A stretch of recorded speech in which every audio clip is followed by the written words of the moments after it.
আসসালামু আলাইকুম রহমতুল্লাহি বারাকাতু। সম্মানিত দর্শক, শরীয়তের রোজা ও মারিফতের রোজা কাকে বলে, রোজার হাকিকত কি, পূর্ণাঙ্গ রোজা ও উহা পালনের উপায় কি? নিয়তের সাথে সূর্যোদয় হতে সূর্যাস্ত পর্যন্ত পানাহার ও কামাচার থেকে বিরত থাকাকেই শরীয়তের দৃষ্টিতে রোজা বলা হয়। প্রকৃতপক্ষে ইহা পূর্ণাঙ্গ রোজা নয়। পূর্ণাঙ্গ রোজা দেহ এবং আত্মার সম্মিলনে পালন করতে হয়। দেহের রোজা হলো পাপাচার ও কামাচার থেকে মুক্ত হয়ে নির্দিষ্ট সময় পর্যন্ত অভুক্ত থাকা, আর মারিফতের বা আত্মার রোজা হলো সব রকম পাপ চিন্তা হতে অন্তরকে মুক্ত রেখে সর্ব অবস্থায় আল্লাহ তাআলার জিকিরে নিমগ্ন থাকা। দেহের পাশাপাশি আত্মিক রোজা পালনের জন্য প্রয়োজন আত্মা বা দিল পরিশুদ্ধ করা। হাকিকতের সিয়াম ও রোজা হলো মানুষ তার নিজের ভেতরের খন্নাসরূপী শয়তানকে তাড়িয়ে দেওয়ার জন্য সর্বপ্রকার লোভ, লালসা, মোহ হতে হাত গুটিয়ে ধ্যান সাধনা, মোরাকাবা, মুশাহেদায় লিপ্ত থাকা।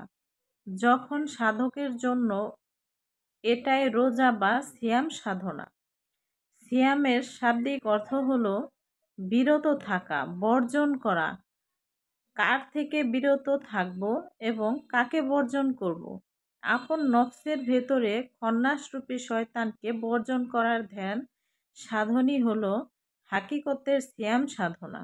রোজা 3 শ্রেণীতে বিভক্ত: সাধারণ মানুষের রোজা, মধ্যম শ্রেণীর মানুষ রোজা, অলিয়া-উলিয়াগণের রোজা।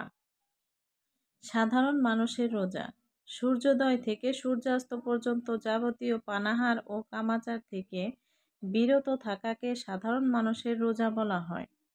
মধ্যম শ্রেণীর মানুষের রোজা: দেহের রোজার পাশাপাশি যাবতীয় পাপ কল্পনা থেকে বিরত থাকাকে মধ্য শ্রেণীর মানুষের রোজা বলা হয়। অলি-আউলিয়াগণের রোজা: উল্লেখিত সব কিছু পালনের পর সর্ব অবস্থায় আল্লাহ তাআলার জিকিরে নিমগ্ন থাকাকে অলি-আউলিয়াগণের রোজা বলা হয়।